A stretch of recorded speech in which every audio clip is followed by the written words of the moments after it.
अल्हम्दुलिल्लाह वहदा वस्सलातु वस्सलामु अला मन ला नबिय्य बअदा वअऊज़ु बिल्लाहि मिनश शैतानिर रजीम बिस्मिल्लाहिर रहमानिर रहीम या अय्युहन नासु क़द जाअतकुम मौइज़तुम मिर रब्बिकुम व शिफ़ाउल लिमा फ़िस सुदूर व हुदन व रहमतुल लिल मुमिनीन। बिस्मिल्लाहिर रहमानिर रहीम रब्बिश्रह ली सदरी व यस्सिर ली अमरी वहलुल उक़दतम मिन लिसानी यफ़क़हू क़ौली। मेरी अजीज़ सामियात, आप सबका दर्स कुरान मजीद में तहे दिल से खैर मक़दम है। अस्सलामु अलैकुम व रहमतुल्लाहि व बरकातुहू। अल्लाह ताला की ज़ात बाबरकत से उम्मीद है आप सब खैर आफ़ियत होंगे। अल्हम्दुलिल्लाह। तो मेरे साथ दर्स कुरान में कौन सी सूरा चल रही है? सूरा सबा। और आज हम लोग आयत नंबर कहाँ से कंटिन्यू करेंगे? बिल्कुल, आयत नंबर 43 ऑनवर्ड्स हम लोग कंटिन्यू करेंगे और शायद आज ये सूरा मुकम्मल हो जाएगी। Let's see. So let's begin with आयत नंबर 43। अऊज़ु बिल्लाहि मिनश शैतानिर रजीम बिस्मिल्लाहिर रहमानिर रहीम व इज़ा तुतला अलैहिम आयातुना बय्यिनातिन क़ालू मा हाज़ा इल्ला रजुलुन युरीदु अन यसुद्दकुम अम्मा काना यअबुदु आबाउकुम। और जब उन्हें पढ़कर सुनाई जाती है हमारी रोशन आयात तो वो कहते हैं ये शख्स तो बस यही चाहता है कि तुमको उनसे रोक दे जिसकी इबादत तुम्हारे आबाओ अजदाद करते थे। वक़ालू मा हाज़ा इल्ला इफ़्कुम मुफ्तरा, और वो ये भी कहते हैं कि ये कुछ भी नहीं मगर एक गढ़ा हुआ झूठ। वक़ालल्लज़ीना कफ़रू लिल हक़्क़ि लम्मा जाअहुम इन हाज़ा इल्ला सिह्रुम मुबीन, और उन काफिरों ने हक़ के बारे में जबकि ये उनके पास आ गया कहा कि ये कुछ भी नहीं है मगर एक खुला हुआ जादू। देखिए, मक्की सूरा है और मक्का के कॉन्टेक्स्ट में ये बात कही जा रही है कि जब उनको हमारी आयात पढ़कर सुनाई जाती हैं। अब यहाँ आयात से मुराद ज़ाहिर है कुरान मजीद की आयात है, क्योंकि तुतला अलैहिम आया है, जब उनके ऊपर तिलावत की जाती हैं। वरना तो आयत की जमा है, उसका माना निशानी होता है, निशानियाँ होता है, और वो मुख्तलिफ़ पैराए में कुरान हकीम में इस्तेमाल हुए हैं। लेकिन यहाँ पे तिलावत आयात तो ज़ाहिर है फिर कुरान मजीद की बात हो रही है, कुरान मजीद की आयात की। तो अल्लाह ताला ने फरमाया कि उनको जब हमारी रोशन आयात एकदम खुली खुली बय्यिनात पढ़ कर सुनाई जाती है तो कहते हैं कि ये शख्स चाहता है कि तुम्हारे उन माबूदों से तुम्हें रोक दे जो जिसकी इबादत तुम्हारे आबाओ अजदाद करते रहे हैं।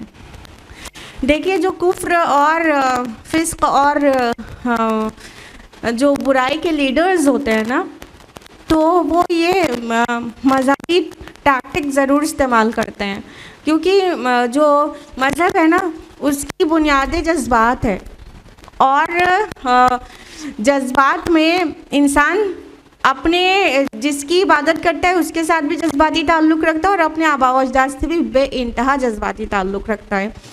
तो जब किसी को किसी से भटकाना होता है तो जज्बात को चोट पहुंचाई जाती है, जज्बात को भड़काया जाता है। तो कहा जो लोग ठाकुर थे वहाँ पे, जो लोग लीडर्स थे, जो लोग कबाइल के जो बड़े बड़े लीडर्स थे और बुराई के भी लीडर्स थे, तो उन लोगों ने अवाम को क्या कह के भड़काया है कि ये शख्स जो है चाहता है तुम्हारे आबाओ अजदाद के, तुम्हारे आबाई दीन से तुमको अलग कर दें, तुमको तुम्हारे बाप दादा जिसकी इबादत करते रहे उससे अलग कर दें।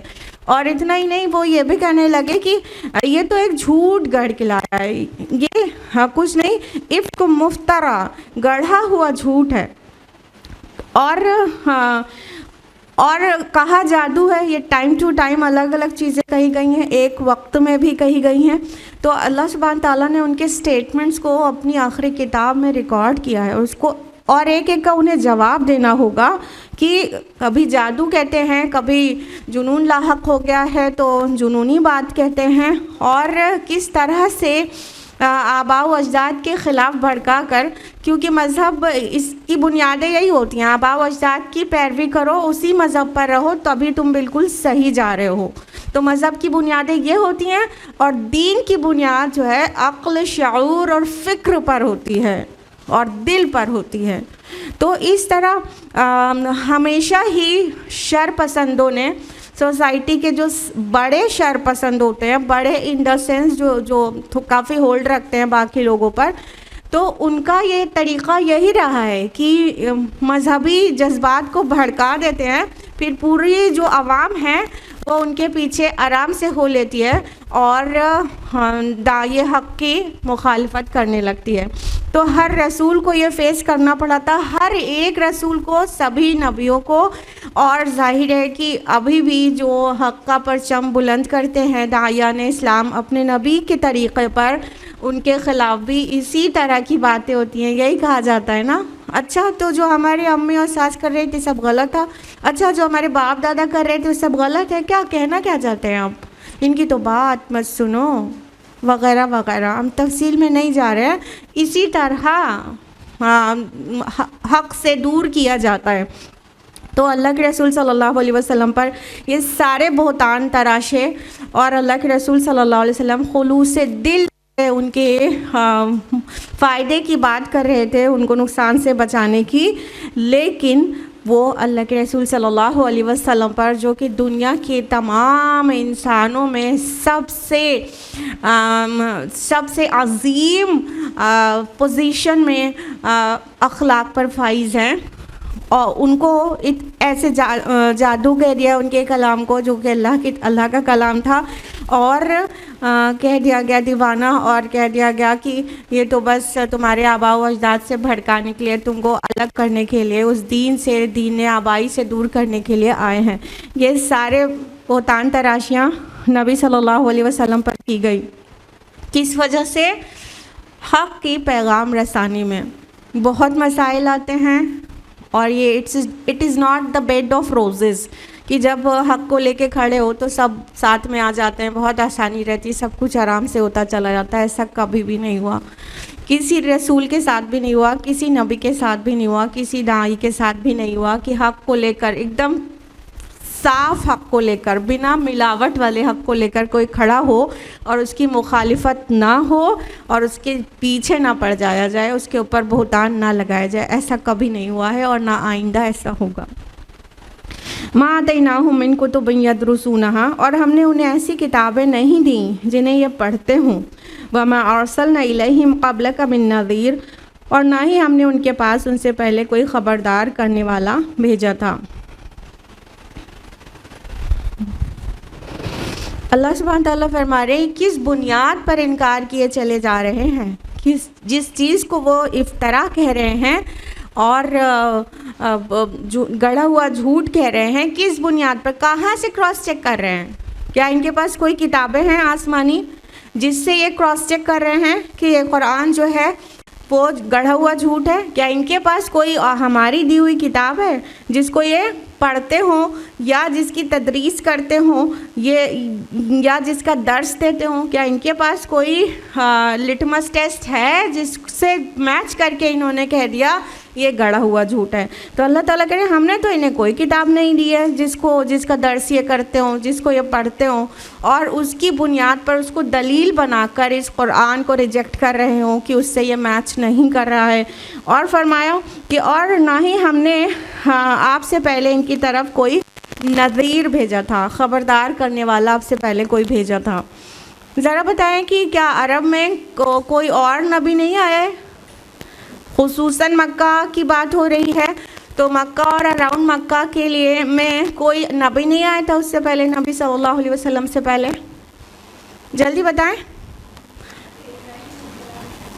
तो इस्माइल अलैहिस्सलाम की ही औलाद से तो नबी सल्लल्लाहु अलैहि वसल्लम है, उसका मतलब इस्माइल अलैहिस्सलाम तो वहीं थे। और आप सबको पता है खाने काबा की तामीर जो कि आन मक्का में है वो इब्राहिम और इस्माइल अलैहिस्सलाम ने की है, और उन्हीं की औलाद में से नबी सल्लल्लाहु अलैहि वसल्लम उठाए गए।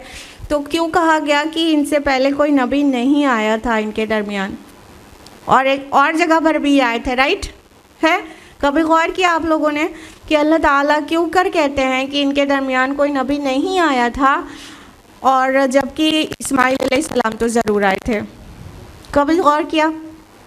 चलिए, ज़्यादातर तफासिर में आपको ये मिलेगा कि चूँकि इस्माइल अलैहिस्सलाम को आए हुए एक बहुत अच्छा खासा वक्फ़ा गुजर गया था, तो काफ़ी वक्फ़े से इनके दरमियान कोई नबी नहीं आया था। और बाकी के अंबिया सब बनी इसराइल से आए थे, और बनु इस्माइल से काफ़ी अरसे से नबी नहीं आए थे।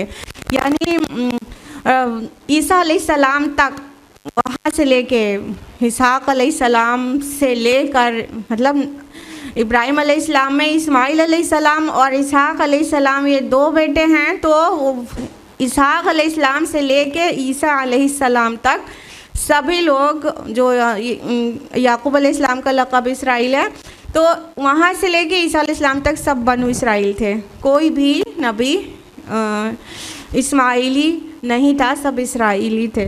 तो एक तो ये वजह वाक़अतन है कि बहुत बड़ा गैप हो गया था। लेकिन अगर और ज़्यादा गौर करें तो सिर्फ गैप को ये नहीं कहा जा सकता कि नबी आया ही नहीं था। नबी सल्लल्लाहु अलैहि वसल्लम का एड्रेस मक्का में जिन लोगों से था वो सिर्फ़ बनु इस्माइल नहीं थे। अगर आप अरब की तारीख़ पढ़ें तो आपको पता चलेगा कि जो कुरैश थे और जो मक्का के लोग थे, वो कुरैश तो पूरे के पूरे अदनान की नस्ल से थे, और मक्का के बहुत सारे लोग अदनान से थे। लेकिन अदनान के अलावा कहतान भी वहाँ पर थे, और दूसरी जगह के लोग माइग्रेट होके मक्का में बसे हुए थे। तो सारे के सारे लोग हरगिज़ इस्माइल अलैहिस्सलाम की औलाद में से नहीं थे। कुरैश थे लेकिन सब लोग नहीं थे वहाँ पर रहने वाले। कहतान भी थे, अदनान, वो जो मोटी प्रोजनी है वो अदनान से चली है। सबा के लोग भी जो हैं वो माइग्रेट करके उधर ही तो गए थे, मक्का में कुछ बसे हुए थे, कुछ मदीना में बसे हुए थे, और दूसरी कई जगहों से पूरे मुल्क अरब से मुख्तलिफ कबाइल में से निकल कर लोग मक्का में बसे हुए थे। तो नबी सल्लल्लाहु अलैहि वसल्लम का एड्रेस सिर्फ कुरैश से नहीं था।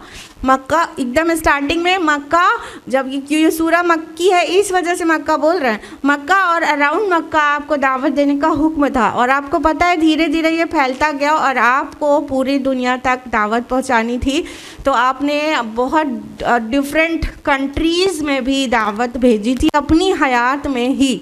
ठीक है, तो नबी सल्लल्लाहु अलैहि वसल्लम तो सारी दुनिया के लिए थे, ये हम पिछली बार बहुत तफसील से बता चुके हैं। तो चूँकि सिर्फ अदनान की औलाद नहीं थे, जो अदनान थे ना ये प्योर बनु इस्माइल थे, लेकिन कहतान भी थे वहाँ, और कई और छोटी मोटी शाखें भी हैं।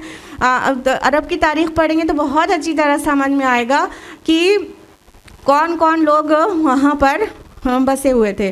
तो आप सल्लल्लाहु अलैहि वसल्लम का एड्रेस उन सभी से था, तो सबसे था, तो उनमें से कईयों के पास नबी कभी नहीं आया था। अदनान के पास तो आए थे इस्माइल अलैहिस्सलाम, लेकिन कहतान के पास नहीं आए थे। तो चूँकि जो लोग वहाँ बसे हुए थे उनमें से कई ऐसे भी थे, बहुत सारे, जिनके पास नबी नहीं भी आया था। लिहाजा इस आयत का दोनों मतलब हुआ कि जो इस्माइल अलैहिस्सलाम की औलाद हैं उनमें से बहुत दिन से नबी नहीं आया, और कई ऐसे वहाँ पर बसे हुए हैं जिनके पास कभी भी कोई नबी नहीं आया। लिहाजा अल्लाह के रसूल को आखिरी नबी, आखिरी रसूल बनाकर ये जिम्मेदारी, अजीम जिम्मेदारी दे दी गई कि सब तक दावत पहुंचाना है, उन तक भी जिनके पास कोई नबी नहीं आया। और फ्यूचर एस्पेक्ट से आप देखें तो एक और चीज़ का इसमें खुलासा हो जाता है कि नबी सल्लल्लाहु अलैहि वसल्लम की दावत जो है वो दुनिया के पूरे लोगों के लिए है। या अय्युहन्नास आपके एड्रेस है, ए लोगो, तो दुनिया के तमाम ममालिक और तमाम कबाइल और जहाँ भी कहीं लोग बसे उन सब के लिए है। तो कई ऐसे होंगे जो नबियों के उस सिलसिले से नहीं है।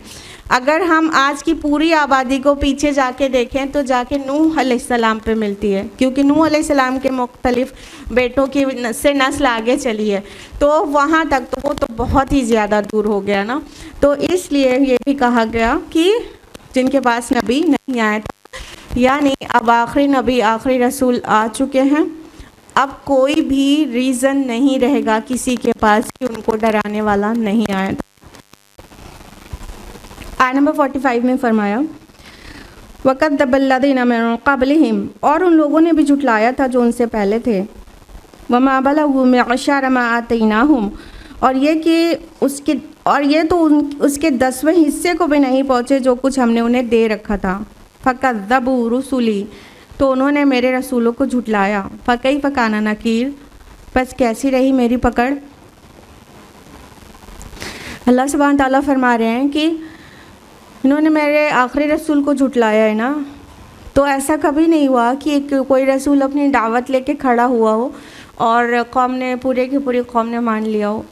हर कौम ने अपने रसूल को झुटलाया है, और दुनिया का जितना सबसे बुरा रिस्पांस हो सकता है ना, वो रसूलों को मिला है। यू वोंट बिलीव कि दुनिया के सबसे अजीम शख्सियतें, अनकम्पैरेबल शख्सियतें जो मासूम हैं, जहाँ की कोई और मासूम नहीं है, नबी रसूल मासूम हैं, लेकिन नबियों और रसूलों को जितना बुरा रिस्पांस मिला है ना दुनिया में, उतना बुरा रिस्पांस किसी को भी नहीं मिला। इतना बुरा किया हर कौम ने अपने रसूल के साथ। तो अल्लाह ताला फरमा रहे हैं कि सिर्फ यही नहीं झुटला रहे हैं अहले मक्का, सिर्फ कुरैश नहीं झुटला रहे हैं, ये तकज़ीब का तो पुराना तरीक़ा है कि कोई भी रसूल आया उसको झुटलाया गया है। और अहले मक्का की जो ताकत, क़ुव्वत, शान और शौकत जो भी था, अल्लाह ताला कह रहे हैं ये क्या है। जिन अक़वाम ने और रसूलों को झुटलाया था और फिर हमने उनको अज़ाब दिया था, वो उनके तो ये 10वें हिस्से को भी नहीं पहुँचे। 10वें हिस्से तादाद से नहीं लिया जाएगा, सिर्फ दौलत से नहीं लिया जाएगा, सारा पूरा एंटायर पावर लिया जाएगा जो पहले के लोगों को अल्लाह ताला ने पावर दे रखी थी, चाहे सिविलाइजेशन हो, कल्चर हो, बिल्डिंग्स हो, या तो उनका दुनिया में पोजीशन हो, नाम हो, दबदबा हो, रौब हो, वो सारी चीज़ कलेक्टिवली मिला के कहा जाएगा कि जो कुछ दिया था अल्लाह ने। तो ये जो अहले अरब झुटला रहे थे ना, वो उनके 10वें हिस्से को भी नहीं पहुँचे, वो कुछ भी नहीं है उनके सामने। ज़रा याद करिए, कौम आद, कौम समूद और आले फ़िरौन। आले फ़िरौन तो उनकी जो तहज़ीब थी, जिसको वो बड़े गुरूर के साथ कहा था कि बेतरीक़तिकुमुल मुस्ला, हमारी मिसाली तहज़ीब, और हकीकत में ऐसी तहज़ीब थी वो कि वो मिसाली कल भी थी और आज भी है।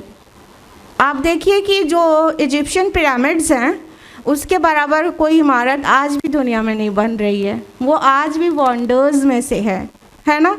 तो इतने पहले के टाइम में इतना ज़्यादा सिविलाइजेशन स्ट्रॉन्ग, और उनकी पता नहीं कौन सी टेक्नोलॉजी थी जो इतनी स्ट्रॉन्ग थी, और बहुत पावरफुल लोग थे आले फ़िरौन।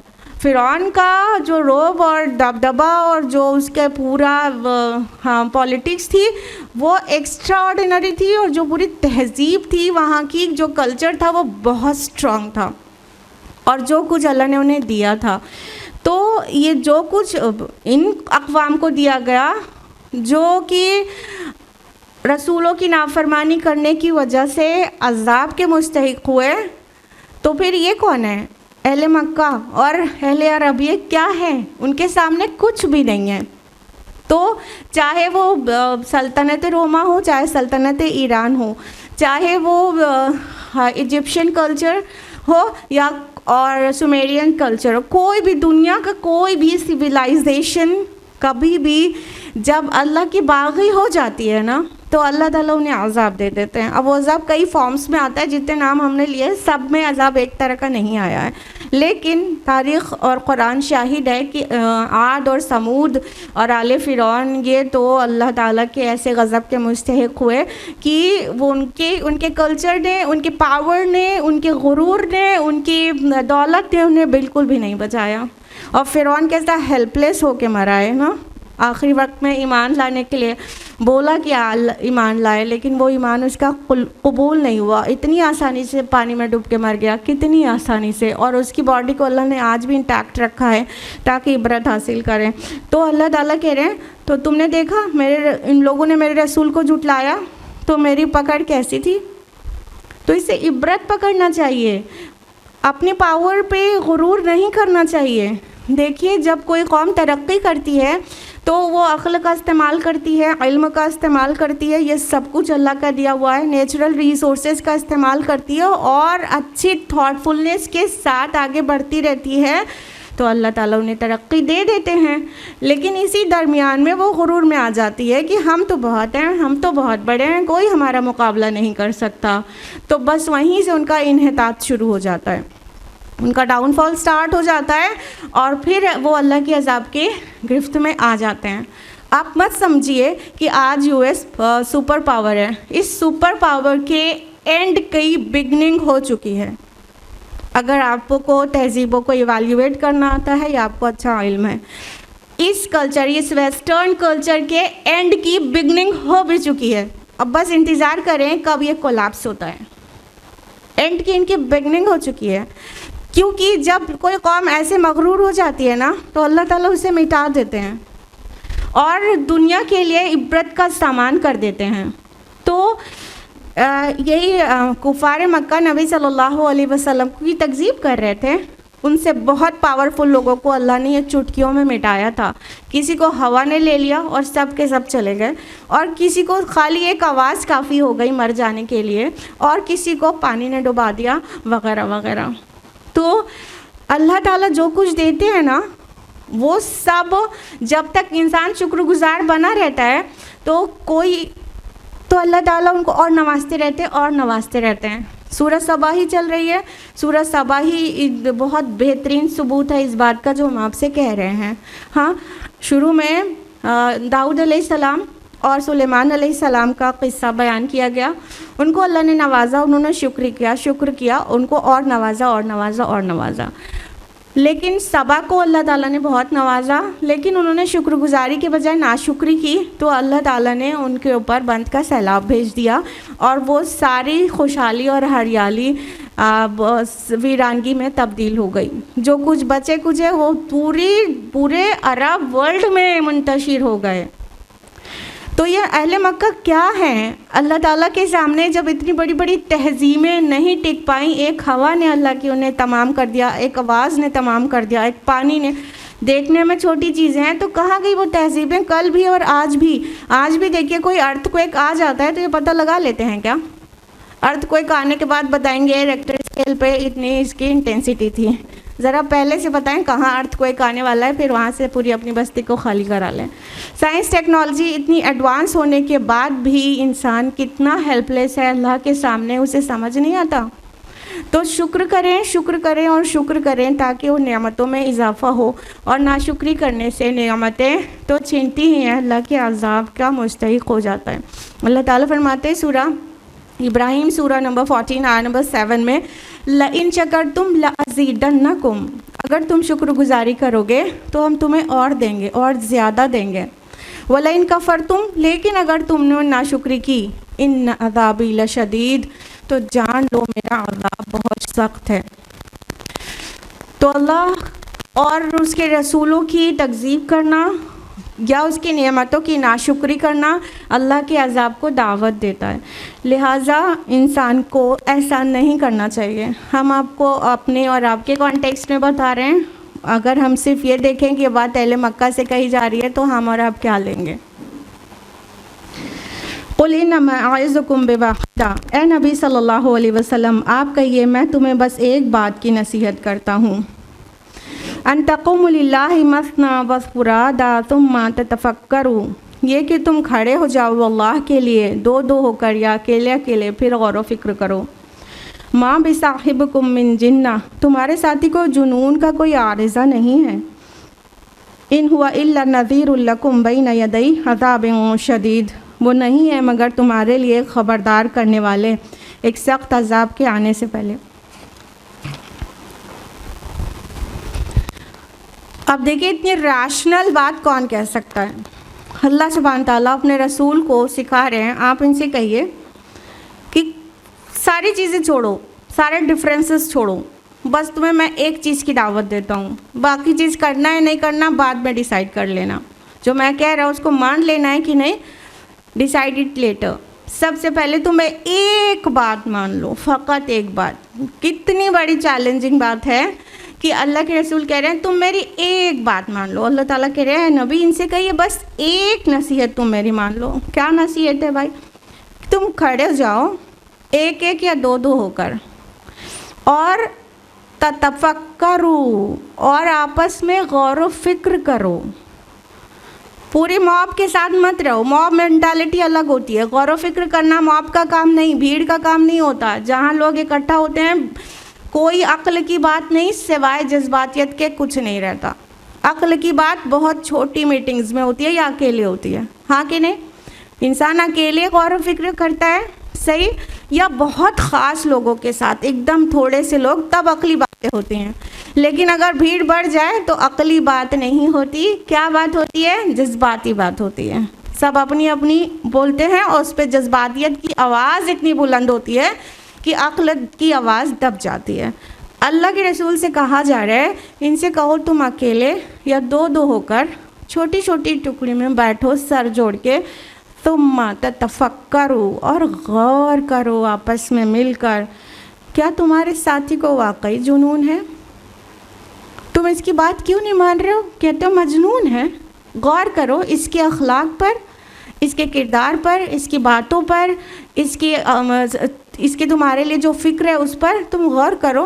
बस इतनी बात तो सोचो थोड़ी देर के लिए कि क्या तुम्हारे साथी को वाकई जुनून है जो तुम उसको मजनून कहते हो, सहरज़दा कहते हो। और यहाँ पे बिसाहिबिकुम जो आया है, नबी सल्लल्लाहु अलैहि वसल्लम के लिए कहा तुम्हारा साहिब, तुम्हारा साथी, तुम्हारा कंपेनियन, ये बहुत माना ख़ेज़ है।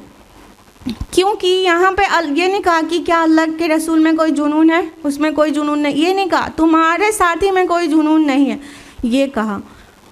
इससे ये पता चल रहा है कि ये तो तुम्हारे दरमियान पैदा हुआ है ना, इसने तुम्हारे दरमियान परवरिश पाई है और हमेशा अक्ल की आला मेयारी बात कही है, और तुम अभी चंद साल पहले ही उसकी अक्ल का लोहा मान चुके हो जब कि खाने काबा को पे वो हजर अस्वद लगाने का जो एक बहुत बड़ा झगड़ा था, जो फसाद बहुत बड़ा बन जाता, उसको इसकी अक्ल और समझ ने कैसे सेकंड्स में कैसे सॉल्व किया था। और तुम सब ने इत्तेफाक किया था कि इससे अच्छा फ़ैसला देने वाला कोई नहीं हो सकता था, बहुत ही उम्दा फ़ैसला था और एक झगड़ा टल गया था। इस तरह की तुम्हारे दरमियान में सैकड़ों हज़ारों चीज़ें तुम विटनेस कर चुके हो कि ये इंसान नहायत पुर अखलाक होने के साथ साथ नहायत ज़हीन भी है। उसके बाद तुम एक इतने आला मेयारी अखलाक वाले इंसान जो कि इंतहाई ज़हीन भी है, इंटेलेक्चुअल है, तुम्हारी सोसाइटी में सबसे ज़्यादा, उसको मजनून कह रहे हो। कहीं तुम्हें कोई तासुब तो नहीं? तासुब को पहले छोड़ो तो अब तुम्हें बात समझ में आना शुरू होगी। तासुब को हटा के बस इस शख्स को रेट करो तुम कि क्या वाकई ये मजनून है?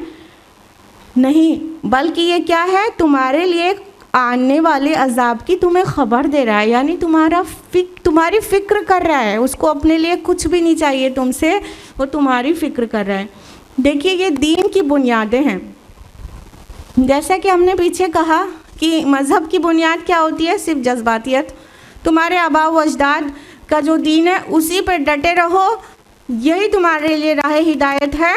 और इधर ना देखो ना उधर, ये जज्बाती अपील है और अक्ल से आ रही बात है, लेकिन ये मज़हब होता है।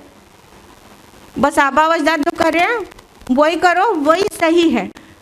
और दीन क्या कहता है? ततफक्करू, फिक्र करो, सोचो, गौर करो, फिक्र करो, गौर करो, पॉन्डरिंग करो। ये दीन है, ये दीन है। दीन ये नहीं कहता कि तुम जहाँ पैदा हो गए हो वही सही है, ये नहीं कहता दीन। दीन ये कहता है तुम जहाँ पैदा हुए हो उनके अमल और उनके सारी चीज़, और जो दूसरे लोग जिस चीज़ की दावत दे रहे हैं सही है गलत, दोनों को कंपेयर करो, अक्ल से काम लो, अक्ल से। क्योंकि अक्ल से काम लेने के बाद सही नतीजा निकल सकता है। अपना झंडा बुलंद करना कि हम जिस घर में पैदा हुए हैं, या हम जिस पीर के मुरीद हैं, या हम जिस हजरत के अंडर हैं, बस वही सही है। ये अक्ल के एकदम ही खिलाफ बात है और नहायत जज्बात पर मबनी बात है। इसकी कोई रियलिटी नहीं। कुरान हकीम इसे हर जगह कंडेम करता है। तो यहाँ पर क्या कहा गया? तुम अक्ल से काम लो, सोचो, गौर करो, क्योंकि हम दीन इस्लाम पर अमल करते हैं और दीन अक्ल की बुनियादों पर है, ना कि जज्बाती बुनियादों पर। इसलिए जो भी अपने अपने घर में जो होता आ रहा है वैसे ही करेंगे, ऐसा कहे तो वो कुरान के कतई खिलाफ है। कुल मा सालतुकुम मिन अजरिन फहुव लकुम, आप कहिए कि अगर मैंने तुमसे कुछ उजरत मांगी हो तो वो तुम्हारे ही लिए है। इन अजरिया इल्ला अल्लाह, मेरा अज्र तो अल्लाह ही के ज़िम्मे है। वहुव अला कुल्लि शैइन शहीद, और वो हर चीज़ पर गवाह है। नबी सल्लल्लाहु अलैहि वसल्लम से ये कहलवा कर वाज़े किया जा रहा है कि इनसे कहो, क्या मैंने तुमसे कभी कोई उजरत मांगी है? क्या कोई बदला मांगा है? कोई अज्र मांगा है? और अगर मांगा है तो वो तुम्हारे ही लिए। दो तरह से इसे समझेंगे कि मैंने किसी नबी रसूल ने कोई उजरत और अज्र मांगा ही नहीं, कोई बदला नहीं मांगा, थैंक यू भी नहीं मांगा कि तुम मेरा शुक्रिया ही अदा कर दो, ये भी नहीं मांगा। हाँ, बल्कि उन्होंने सिर्फ हिदायत मांगी है उनकी। तो यहाँ पर एक तो इस तरह से समझेंगे कि कभी नबी सल्लल्लाहु अलैहि वसल्लम ने उसके बदले में कोई कैश नहीं मांगा, कोई चीज़ नहीं मांगा कि तुम मेरी ये बात मान लो, और हाँ इस बात को मानने में मैंने तुम्हारा लिए इतना कुछ किया है तो तुम भी थोड़े नजराने हमको पेश किया करो, सोने का ताज बना के दे दिया करो, या तो एक सूटकेस में भर के कैश दे दिया करो। ऐसा नहीं मांगा है ना, नहीं मांगा है। तो कभी नबी ने कुछ नहीं मांगा और नबी का अज्र तो अल्लाह के ज़िम्मे है। दूसरी तरह से ये समझेंगे कि कुल मा सअलतुकुम मिन अज्रिन फहुव लकुम, कि कह दीजिए मैंने तो तुमसे कभी कोई अज्र नहीं मांगा, वो तो तुम्हारे लिए है। यानी जो कुछ मांगा है वो सब तुम्हारे लिए। हिदायत मांगा है तो तुम्हारे लिए है, माल मांगा है तो तुम्हारे फ़ुक़रा मसाकिन में डिस्ट्रीब्यूट होगा, यतीमों और बेवाओं उसका हक़ अदा करने के लिए मांगा है तो वो तुम्हारे ही फलाह बहबूद के लिए, तुम्हारे ही माशरे के लिए है।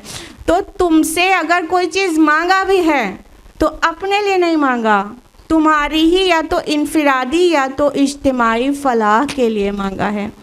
कितनी क्लियर बात है। फहुव लकुम, तो वो तो तुम्हारे लिए, जो कुछ रसूल ने मांगा है वो तुम्हारे ही लिए मांगा है, तुमने उसको कुछ भी नहीं दिया। इन अज्रिया इल्ला अल्लाह, मेरा अज्र तो अल्लाह के ज़िम्मे है।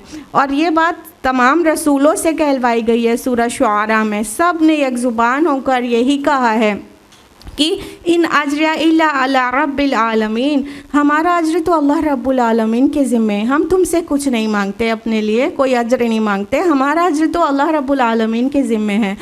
तो हक़ और बातिल को इस तरह से डिफ्रेंशिएट भी कर सकते हैं। देखिए दाई हक़ जो होगा, खुसूसन रसूल की बात करें तो रसूल जो कुछ भी दावत पहुँचाएगा उसके बदले में कुछ मांगेगा थोड़ी।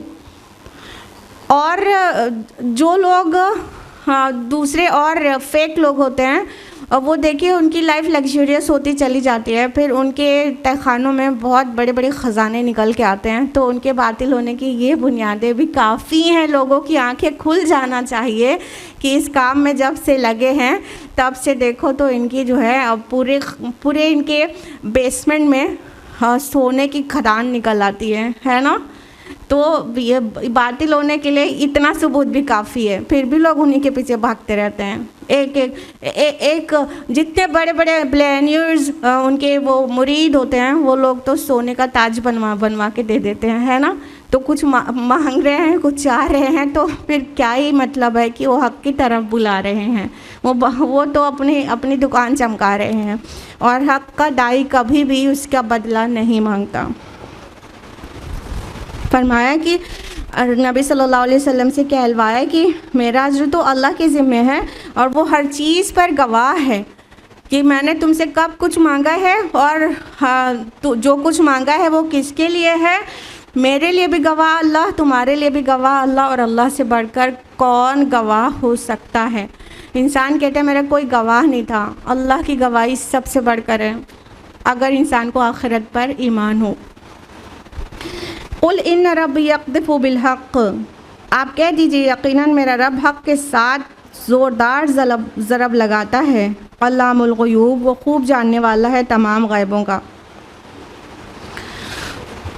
अब फरमाया कि मेरा रसूल तो दावत हक़ लेकर आया है, और तुम उसकी तकज़ीब पे तकज़ीब किए चले जा रहे हो, लेकिन मत सोचो कि ये तुम जो बातिल के साथ प्रोपेगेंडा कर रहे हो इसमें कुछ ज़्यादा दिन कामयाब रहोगे, क्योंकि ये अल्लाह ताला की सुन्नत है। चाहे दुनिया में भी ऐसा होता है एट लास्ट, और आखिरत में तो बहुत आली सतह पर होगा कि जब हक़ की चोट बातिल पर मारी जाती है तो बातिल पाश पाश हो जाता है। यहाँ पर इन रब्बी यक़्ज़िफ़ु बिल हक़ कहा गया, अलल बातिल महज़ूफ़ है, अंडरस्टूड है। बातिल के ऊपर जब हक़ की चोट लगाई जाती है, ये यक़्ज़िफ़ु आया है ना, क़ज़फ़ा का मतलब होता है किसी चीज़ को मारना, किसी चीज़ को खींचकर फेंकना। तो जब अल्लाह ताला हक़ का चोट लगाता है ना बातिल के ऊपर, तो बातिल सह नहीं पाता उसको।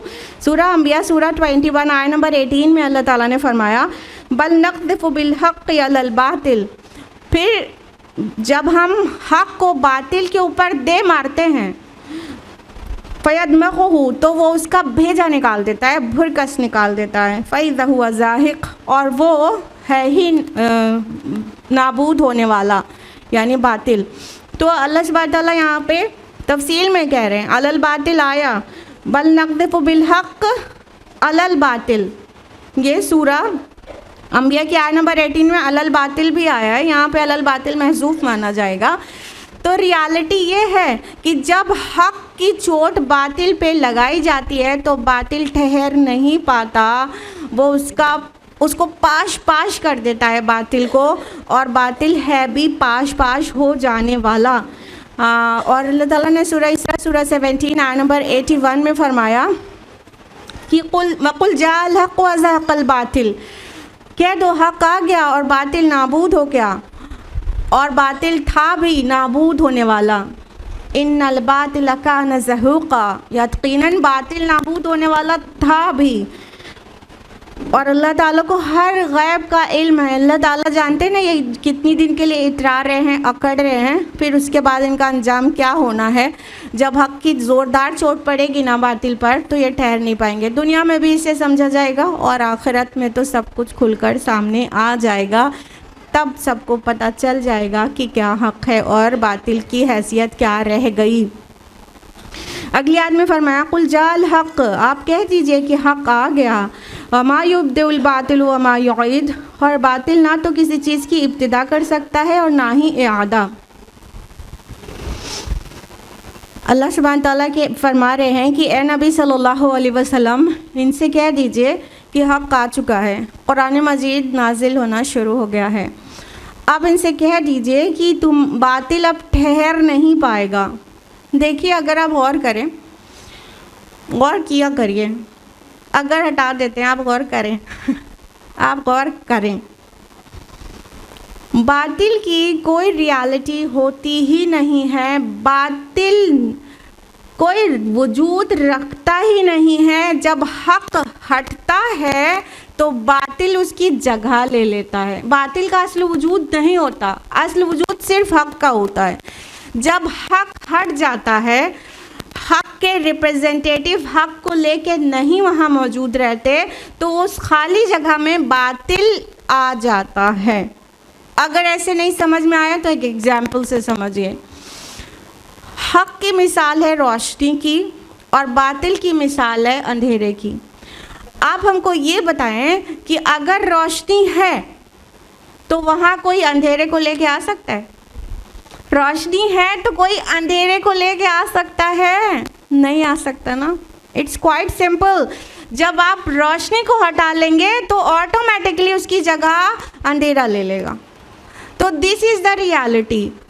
हक ही सॉलिड हकीकत है और बातिल की कोई हकीकत नहीं है। लेकिन जब हक अपनी जगह ही छोड़ दे तो वहाँ बातिल छा जाता है। आज मुसलमानों का हाल यही तो है ना।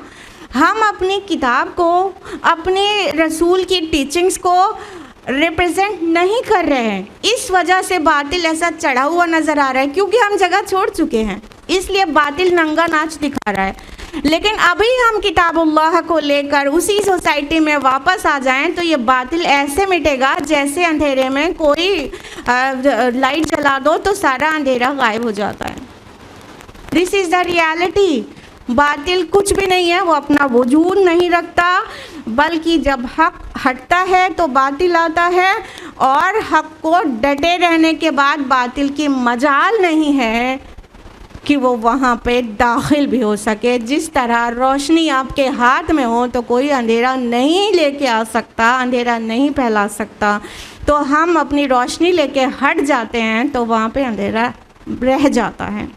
तो दिस इज़ द रियलिटी। अल्लाह ताला फरमा रहे हैं, कह दीजिए हक आ गया है। बातिल ने ना किसी चीज़ की इब्तिदा की थी और ना ही इआदा करेगा। यानी जब बातिल का कोई वजूद ही नहीं है तो उसने किया कुछ भी नहीं है, टर्मिनेशन भी उसकी मर्ज़ी से होगा, ऐसा नहीं होगा। ये अहले मक्का इस बात को कबूल करते थे कि अल्लाह सुब्हानहू व तआला ने तख्लीक की इब्तिदा की है, अल्लाह ने बनाया है। लेकिन जो एंड है उसके मुतालिक उनका तसव्वुर गलत था। वो आखिरत में सोचते थे ये जो इनके माबूदाने बातिल हैं ये उनकी सिफारिश करा लेंगे, उनका वहाँ पर भी कुछ होल्ड होगा। अब वो एंड पे गलत हो रहे हैं, बिगनिंग उन मानते हैं। तो अल्लाह ताला कह रहे नहीं, ना बातिल ने बिगिन किया था ना बातिल एंड करेगा। जिस तरह बातिल ने बिगिन नहीं किया है, तुम्हारी तख्लीक अल्लाह ताला ने की है, तुम्हारी रहनुमाई का इंतज़ाम किया है और तुम्हारी ज़रूरियात की हर चीज़ अल्लाह ने मुहैया की है, तो तुम्हें हिसाब भी उसी को देना है और उसी की तरफ जाना है। फ़ैसला भी उसी का मानने पर तुम पाबंद हो। तो ना ही बातिल ने तुम्हें बनाया है और ना ही बातिल तुम्हारा हिसाब लेगा और ना ही सिफारिश करेगा। तो बातिल का ये काम है ही नहीं कि अल्लाह का बनाया हुआ निज़ाम है जो पहले भी हक़ ही था और बाद में भी हक़ वाज़े होके आप सबके सामने आ जाएगा। कुल इन दलल तो फ़इन्नमा अदिल्लु अला नफ़्सी, तो आप कहिए कि अगर मैं बह गया हूँ तो उसका वबाल मेरे ही ऊपर आएगा। वह नहीं तदैतु फ़बिमा यूही इलैया रब्बी इन्नहु समीउन क़रीब, और अगर मैं हिदायत पर हूँ तो ये उस वही के तुफ़ैल है जो मेरा रब मेरी तरफ़ करता है, यकीनन वो खूब सुनने वाला और बहुत करीब है। देखिए अभी रैशनल बात हो रही थी, अक़ली बात हो रही थी, रैशनल आर्ग्यूमेंट दिया गया था और अब लॉजिकल आर्ग्यूमेंट दिया जा रहा है। पीछे भी लॉजिकल आर्ग्यूमेंट था। कौन कहता है कि कुरान रैशनैलिटी और लॉजिक को सपोर्ट नहीं करता? ये किसी और का मज़हब होगा, किसी और की मज़हब की किताबें होंगी जो रैशनल से साबित नहीं होंगी और लॉजिक से साबित नहीं होंगी। ये किताबुल्लाह अल्लाह की किताब है, ये रैशनल को भी ना सिर्फ सपोर्ट बल्कि एनकरेज करता है, बल्कि दावत देता है रैशनल की कि फ़िक्री बात करो, अक़ली बात करो, और लॉजिक को भी जगह देता है। ये और बात है कि हर जगह लॉजिक लगाने की ज़रूरत नहीं होती है, लेकिन बहुत जगह लॉजिक से बात समझ में आ जाएगी, तो यहाँ पे लॉजिक दी गई है। अल्लाह ताला अपने नबी से कह रहे हैं, इनसे कहिए तो कि अगर मान लो मैं गुमराही पर हूँ, मैं बहक गया हूँ, तो उसका वबाल तो मेरे ऊपर होगा ना। मैं तुम्हें गलत चीज़ की तरफ बुला रहा हूँ, अल्लाह एक होने की तरफ बुला रहा हूँ जो कि सही नहीं गलत है, तो मैं गलत कर रहा हूँ तो उसका वबाल तो मेरे ही ऊपर होगा ना। लेकिन अगर मान लो मैं हिदायत पर हूँ तो ये हिदायत पर कहाँ से हूँ? अल्लाह ताला की तरफ से मेरे पास वही आती है, उस वजह से मैं हिदायत पर हूँ और अल्लाह सुनने वाला और बहुत करीब है। यानी कि अगर मैं हिदायत पर हूँ और तुम मेरी नई बात माने तो अपनी शामत बुलाओ। फिर अगर मैं गलत की तरफ तुमको बुला रहा हूँ तो नुकसान मेरा है, लेकिन मैं हक़ की तरफ बुला रहा हूँ, तुम नहीं आए तो तुम्हारा क्या होगा तुम अपनी सोचो। और मैं अगर हक़ पर हूँ तो ये मेरा सेल्फ क्लेम नहीं है, मेरा हक़ पर होना वही की बुनियादों पर है। मेरे पास तुम्हारे खालिक की तरफ से वही आती है जो तुम्हारे पास नहीं आ सकती है। और अल्लाह ताला समी है और बहुत करीब है, यानी वो बहुत ही करीब है, वो सुनने वाला है और करीब है। तुम्हें दूर जाने की और उसे सिफारिश करवाने का फंडा रखने की ज़रूरत नहीं है, तुम उससे डायरेक्ट मांगो, वो सुनता है और बहुत नज़दीक से सुनता है। तुम्हारे इतना करीब है कि तुम्हारी शहर रग से भी ज़्यादा करीब है। तो इसलिए जिस हिदायत की तरफ मैं बुला रहा हूँ वो तुम्हें अल्लाह से जोड़ रहा हूँ, क्योंकि मेरे पास वही आती है, तो तुम अल्लाह से जुड़ जाओ। तुम मुझसे कह के अपने को बख्शवाओगे, इसके बजाय डायरेक्ट तुम अल्लाह से बख्शिश मांग सकते हो। बहुत करीब है, बहुत करीब है और सुनने वाला है, हर जगह तुम्हारी बग़ैर आवाज़ वाली पुकार भी सुनता है। पलौ तरा इफ़ज़उ फ़ला फ़ौत, और काश आप देखें जब वो घबराए हुए होंगे तब बच निकलना मुमकिन नहीं होगा। वउक़िज़ू मिन मकानिन क़रीब, और वो पकड़ लिए जाएंगे करीब की जगह से। अब क़यामत का मंज़र है, सआ का मंज़र है कि जब क़यामत इनके ऊपर आ जाएगी तो एकदम फ़ज़ा का आलम हो जाएगा। सूरा अंबिया सूरा 21 आयत नंबर 103 में इसे फ़ज़ाउल अकबर कहा गया है क़यामत को। और सूरा हज की आयत नंबर 1 में इन्ना ज़लज़लतस्साअति शैउन अज़ीम, बेशक क़यामत का साअत का ज़लज़ला एक बड़ी चीज़ है, ये कहा गया है। तो जब क़यामत आ जाएगी ना तब इनका जो फ़ज़ा का आलम होगा, अल्लाह ताला कह रहे हैं काश तुम उसे अभी देख सकते, क्या आलम होगा, कितनी बुरी तरह से घबरा जाएंगे। और फिर क्या होगा, वो पकड़ लिए जाएंगे करीब की जगह से। अभी इनको बताया जा रहा था अल्लाह करीब है, उसे पुकारो डायरेक्ट, तो नहीं समझ आ रहा था। लेकिन जब ये क़यामत में खदेड़े जाएंगे, और अल्लाह ताला की पुलिस ऐसी नहीं है कि कोई उससे बचकर निकल जाए। जैसे यहाँ मुजरिम क्या करते हैं कि बहुत क्लेवर होते हैं, तो वो भागते रहते हैं, पुलिस उन्हें पकड़ती रहती है, लेकिन वो कभी नहीं भी हाथ आते, यहाँ तक कि कंट्री से निकल जाते हैं, बिल्कुल ही पुलिस के कंट्रोल से बाहर हो जाते हैं। ऐसा होता है। तो कुछ मुजरिम यहाँ तो ऐसे होते हैं कि पुलिस के भागती रहती है लेकिन तब भी नहीं पकड़ पाती, और वो कंट्रोल से बाहर जाके कहीं छुप जाते हैं। लेकिन अल्लाह ताला की पुलिस ऐसे नहीं होगी कि वो भागेंगे और कोई पकड़ नहीं पाएगा, बल्कि इतना आसान होगा जैसे एकदम करीब से किसी को पकड़ लिया जाए, इस तरह धर पकड़े जाएंगे वो। तो यहाँ करीब करीब वर्ड 2 बार आया ना, अब अगली 2 आयत में बाईद बाईद वर्ड आएगा। वक़ालू आमन्ना बिही, और उस वक्त वो कहेंगे हम उस पर ईमान ले आए। व अन्ना लहुमुत तनावुश मिन मकानिन बईद, उस वक्त कहाँ होगी उनकी रसाई इतनी दूर की जगह से। अब ब्यूटी देखिएगा वर्ड के कंट्रास्ट की, 2 बार करीब वर्ड आया, अब 2 बार बईद वर्ड आ रहा है। कहा जा रहा है कि जब उनका वो टाइम आएगा क़यामत वाला, जब नज़ा फ़ज़ा का आलम होगा, तो क्या करेंगे, कहेंगे हम तो ईमान ले आए, हम ईमान लाते हैं अल्लाह रब्बुल आलमीन पर। जैसे फ़िरौन ने डूबते डूबते कहा था मैं ईमान ले आया बनी इसराइल मूसा के रब पर, तो वो ईमान कबूल नहीं हुआ, कहा अब लाता है, पहले इनकार करता रहा। तो जब दुनिया में ही एकदम एंड टाइम पर ईमान नहीं कबूल होता, तो आखिरत में अल्लाह के सामने खड़े होने के बाद क्या किस बात का ईमान कबूल होगा, क्योंकि ईमान बिलगैब दरकार है और गैब के पर्दे हट चुके हैं। तो वो कहा गया कि वो लोग उस वक्त तो कहेंगे फ़ज़ा के आलम में हम ईमान ले आए, तो उस वक्त अल्लाह ताला जवाब दे रहे हैं कि अब इतनी दूर की जगह से तुम्हारी रसाई कहाँ हो सकती है। ईमान लाने का जो वक्त और मौका था वो इतनी दूर निकल चुका है, तुम इतनी दूर आ चुके हो कि अब तुम्हारा ईमान कबूल नहीं होगा। दुनिया वो जगह थी क्योंकि तुम ईमान लेके आते हैं, ज़िंदगी वो थी जो पहली बार तुमको मिली थी, उसमें ईमान लेके आते। अब तुम दूसरी ज़िंदगी में आ चुके हो और दुनिया के बजाय आखिरत का और महशर का मंज़र है, वो तुम्हारा ईमान लाना और सुधर जाना वो बहुत दूर हो गया। अब वो तुम वापस भी नहीं जा सकते कि वहाँ जाके ईमान लाओ। तो वो बहुत दूर की बात है जो तुम उम्मीद कर रहे हो कि अब हम ईमान लाए, नहीं, तुम्हारा ईमान लाने का वक्त और जगह बहुत दूर हो गई। तो 2 बार करीब और 1 बार बाइद और एक और बार बाइद। वक़द कफ़रू बिही मिन क़ब्ल, और पहले तो उन्होंने इससे कुफ्र किया था। वयक़्ज़िफ़ून बिल-ग़ैब मिन मकानिन बईद, और वो अटकल के तीर तुक्के चलाते रहे बिन देखे दूर की जगह से।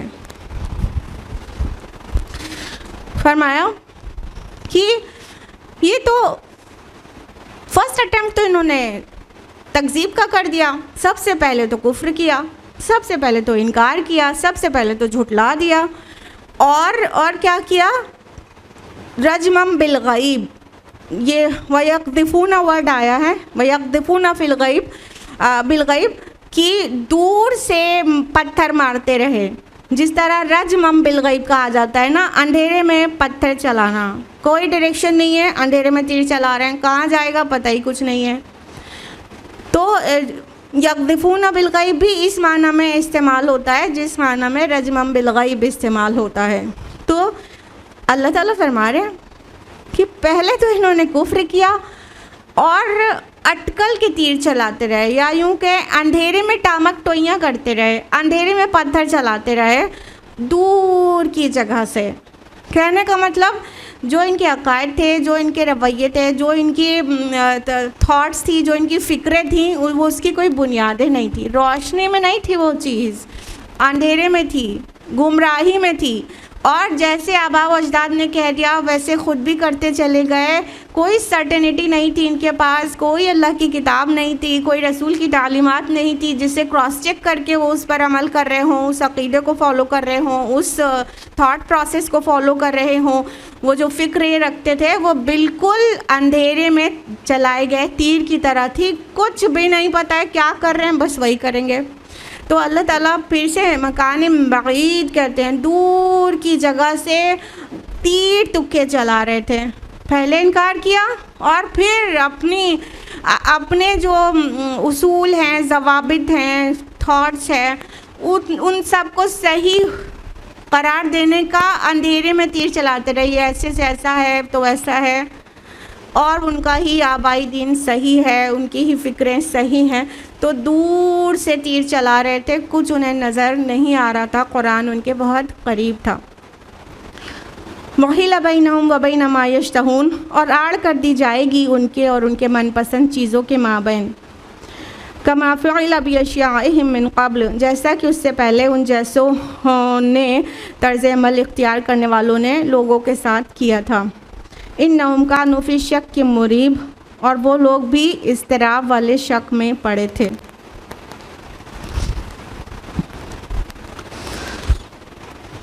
अल्लाह ताला आखिरी आयत में फरमाते हैं सूरा की, और आड़ कर दी जाएगी उनकी चाहत की चीज़ों और उनमें, कहा है बैनहुम व बैन मा यश्तहून, इनके दरमियान और उन चीज़ों के दरमियान जिसकी ये चाहत रखते हैं। ये मा तश्तही अनफुसुकुम, ये अल्फाज आए ना सूरह हामीम सजदा में आयत नंबर 31 में, कि जिसकी वो चाहत रखते हैं वो सब उनको दिया जाएगा जन्नत में। तो यहाँ पे इन कॉन्टेक्स्ट बात क्या आ रही है कि इनकी जो चाहतें हैं उसमें और इनके दरमियान एक आड़ कायम कर दी जाएगी। इनकी चाहतें क्या हैं? इनकी चाहतें क्या हैं? उस वक्त उनकी चाहत क्या होगी? एक मौका और मिल जाए, एक बार फिर दुनिया में जाने दे दिया जाए, अभी भी मेरा ईमान कबूल कर लिया जाए, और क्या जो लोग हमें शफात के फंडे में उलझाए थे वो लोग कहीं नज़र आ जाएं और वो शफात कर दें, वगैरह वगैरह। तो ये इनकी चाहतें होंगी उस वक्त, और इनकी चाहत इनसे दूर हो जाएगी, जैसे कि पहलों के साथ हुई थी। इनसे पहलों ने भी क्या किया था? रसूलों का इनकार किया था, अंधेरे में टामक टोइयाँ किया था, और अपने आबाओ अजदाद के दीन की, उनके तरीक़े की पैरवी की थी, अंधे बनकर फॉलो किया था। और जो ब्लाइंडली फॉलो करने वालों के साथ हमेशा ही यही हुआ है, तो इनके साथ भी यही होगा। उनके पुराने लोगों ने भी यही किया था, तो उनकी चाहतों से भी वो दूर कर दिए गए, क्योंकि उन्होंने देख लिया था इनसे पहले ही ना कि रियलिटी क्या है लाइफ की, तो तभी से वो ख्वाहिश करने लगे होंगे कि हमें दोबारा जाने को मिल जाए। तो अल्लाह ताला ने कहा नहीं, अब तुम्हारी चाहतों से तुम्हें दूर कर दिया जाएगा। और ये चाहत जन्नत के माना में भी ले सकते हैं, क्योंकि ये चाहत जन्नत के लिए भी इस्तेमाल हुआ है ना। सूरह हामीम सजदा आय नंबर 31 में, वलकुम फ़ीहा मा तश्तही अनफुसुकुम, तुम्हारे लिए वो कुछ होगा जिसकी तुम चाहत करोगे। तो जन्नत में जो कुछ चाहेंगे वो सब कुछ मिलेगा, तो जन्नत से भी दूर कर दिए जाएंगे। मगर कॉन्टेक्स्ट में ये बात ज़्यादा फिट हो रही है कि इनकी चाहत ये होगी कि मुझे दुनिया में दोबारा जाने को मिल जाए, या एक मोहलत और दे दिया जाए, बस एक बार मेरे अल्लाह, एक बार जाने दे दीजिए, अब की बार आपके फरमाबरदार रहेंगे, अब की बार रसूल की इताअत करेंगे, अब की बार हम ऐसी गफलत नहीं बरतेंगे, अब की बार अक़ीदे की ख़राबी नहीं करेंगे, अब की बार दायाने इस्लाम की तौहीन नहीं करेंगे, बस एक चांस ये चाहत होगी। फरमाया कि नहीं, ये लोग क्या थे? शक में पड़े हुए थे, और मुस्तरिब करने वाले शक में पड़े हुए थे। जो शक बेचैन करता है, शक के मुरीब कहा गया, इन्नहुम कानू फ़ी शक के मुरीब, ये थे इस्तराब वाले, बेचैनी वाले शक में। और ध्यान रखिएगा, ये बात को नोट कर लीजिए अपने दिल पर कि शक आया और ईमान रुखसत हुआ। शक और ईमान एक दिल में नहीं रह सकते। शक है तो ईमान नहीं है, ईमान है तो शक होना ही नहीं चाहिए, वो वहाँ नहीं हो सकता। तो शक आया तो ईमान गया। तो जिसको शक है, किसने देखा है आखिरत? जब होगा तो देखा जाएगा। अभी जो दिख रहा है उसे तो एंजॉय कर लो, वो दिन किसने देखा है? इन्ना लिल्लाहि व इन्ना इलैहि राजिऊन। ईमान की रुखसती है। शक और ईमान एक जगह पे नहीं रहते। तो अल्लाह ताला ने कहा नहीं, ये तो मुस्तरिब करने वाले शक में मुब्तला थे। और वाक़तन जो लोग शक करते हैं ना, वो बेचैनी का शिकार रहते हैं, सुकून नहीं रहता उन्हें, ना इधर यकीन हो रहा है ना उधर यकीन हो रहा है, इधर भी कभी उधर भी कभी, अपनी दुनिया भी जहन्नम ही बना लेते हैं। अल्टीमेटली डेस्टिनेशन तो जहन्नम है, दुनिया भी जहन्नम हो जाती है, क्योंकि शक में सुकून कहाँ ही रहता है, किसी भी तरह के शक में कहाँ सुकून होता है। तो मुस्तरिब रहता है वो इंसान, और ज़रा भी शक आया तो ईमान रुखसत हुआ। कुरान हकीम के कई मकामात की रोशनी में हम आपको ये बात कह रहे हैं कि ईमान बग़ैर शक वाला अल्लाह को मतलूब है, और शक वाला ईमान कोई ईमान ही नहीं है, वो ईमान ही नहीं है, वो शक है, ईमान नहीं है। ईमान तो मान लेने का नाम है, ईमान तो यकीन का नाम है, ईमान तो शक नहीं करने का ही नाम है। तो जिन लोगों को शक है उन लोगों की ज़िंदगी का तरीक़ा ये होता है, तो अल्टीमेटली क्या होगा? उनको हसरतें होंगी कि बस एक बार जाने को मिल जाए, और जाने को नहीं मिलेगा। अल्लाह ताला शक से बचाए और हमारे ईमान की हिफाजत करे, उसे पुख्ता तर कर दे। अल्लाह ताला ऐसा ईमान और ऐसे अमाल नसीब करे जो आखिरत में नजात के लिए काफ़ी हों। अल्लाह ताला हम सभी को अपनी और अपने रसूल की मुकम्मल फरमाबरदारी की तौफ़ीक़ अता फ़रमाए, और कुरान मजीद को हमारा आइन बना दे, और हमें कुरान मजीद के मुताबिक ढल जाने वाला बनाए, और अल्लाह हम सब से कबूल करे। इसके साथ ही ये सूरह यहीं पर मुकम्मल होती है। अल्लाह सुब्हान ताला के बहुत ज़्यादा फ़ज़्ल व करम से बारकल्लाहु ली व लकुम फ़िल क़ुरआनिल अज़ीम व नफ़अनी व इय्याकुम बिल आयाति व ज़िक्रिल हकीम। आमीन। व आखिरु दावाना अनिल हम्दुलिल्लाहि रब्बिल आलमीन। वस्सलामु अलैकुम व रहमतुल्लाहि व बरकातुहू।